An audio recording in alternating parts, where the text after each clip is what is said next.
Jonathan from Rain Brothers here, rainbrothers.com. We're going to talk about installing liners inside a water tank or water cistern. Now, I've been in business about 18 years and have been in something like 3,000 cisterns over that time.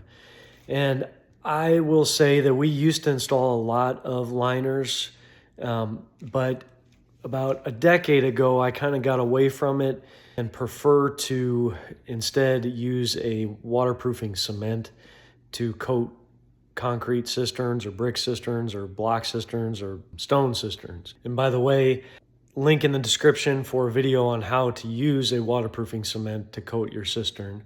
But the reason that we got away from using liners is that, one, they can be difficult to install. Two, you really have to have good ventilation, because if you have any pipe penetrations through your cistern wall that are below your max water level, you need to either use a chemical solvent to bond the fabric together, or you need to use a heat gun welder like we do in the video I'm about to show you. Either way, it's pretty toxic, and you need fresh air ventilation, you need respirators, and even then it gets a little scary to get in there with these fumes. If you have any sort of support wall, any sort of filtering wall in the cistern, it's very hard to install the liner, and they're expensive. You can coat a cistern for a lot less than you can line it. So really, we try to get away from cistern liners. But if you've tried a concrete waterproofing cement already, you've extinguished other options, and liners your last bet, then here is how we install our cistern liners. And if you need a liner, give us a call. We'll be happy to quote one out for you. So the first thing you'll notice is that yellow ventilation fan. That is circulating fresh air right back into that. This is about a 1,500 gallon tank. This particular tank we had a hard time sealing. It was actually a septic tank that someone tried to use as a cistern, but whoever installed the tank drilled that water line hole right through the center, and it made it, frankly, impossible to seal. So here we are. I'm doing this liner install all by myself. I have a helper who is outside the cistern. He's a spotter. He's handing tools down. But the way we mount this particular liner is we put in grommets every 12 inches on this liner. And we use pin bolts and a washer, and we'll drill along the top every 12 inches with a hammer drill, and then hammer in these pin bolts that will expand and hang the liner. Now, it's very important to note that we're not holding up the water weight with this liner. That is not the goal. The liner needs to have plenty of slack, and it needs to just be loose on the bottom so that these anchors aren't holding up thousands and thousands of pounds of water.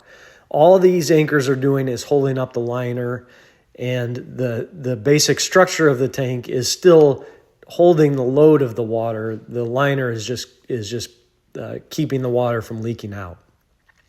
So we keep sinking these pin bolts in every 12 inches, and you can see I start on one side, mount it in a couple spots, and then unfold the liner to make sure that I have plenty of slack. It is important to ensure that any bump outs on the tank, that there's enough slack to move over the liner without it putting pressure on the liner and potentially ripping.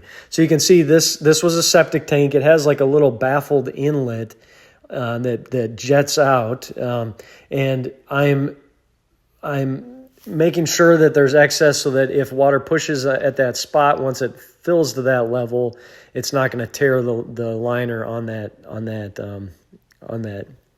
section.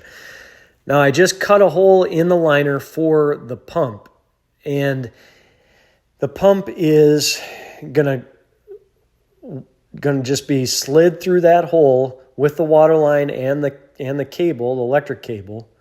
And then I'm going to come back after I finish mounting the liner, and I'm going to put in a pipe penetration boot. So we got the pump through the hole. The hole needs to be just big enough for the pump, no bigger. And then I'm going to continue marking and mounting the liner as it goes around the rest of the tank wall. And here's a close-up of that hole that I cut for the pump to go through. And now I'm just going to check the liner to make sure I'm pushing against it, make sure there's plenty of slack, make sure that again, that baffle isn't going to be interfering with the liner. And here I'm taking excess fabric and pinning it against the wall. So you fold it and then pin it at the top. You just want to make sure, here again, we're gonna look at it, fold it, pin it right there in that grommet. And we're just making sure that no water can get behind the liner if water's coming in from your downspouts into the tank.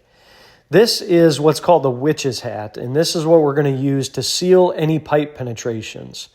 And what you do is you cut just the top of the witch's hat large enough for your pipe to move through it. You're just looking to, I got the hole there. That's actually what I'm going to slide. I'm going to slide the pump through it and feed that pump through. And then once the pump is through, I'm going to feed it through the water line through it, and then pin it to the side of the wall. Make sure that it's in the right spot. And then I'm going to take out a heat gun welder. It's the same welder that roofers use to weld PVC or TPO seams on roofs, on flat roofs. It's the same gun. We're using it for a cistern here. And what I do, again, you want to make sure you have a ventilation fan going. This is where it gets pretty toxic. I just tack weld the bottom and the top, and then I go around, work around the circle, heat it up in between the witch's hat and the liner, and use that little roller to compress the witch's hat to the liner fabric itself. And then, again, I'm working around that circle, making sure that I got a nice, even weld.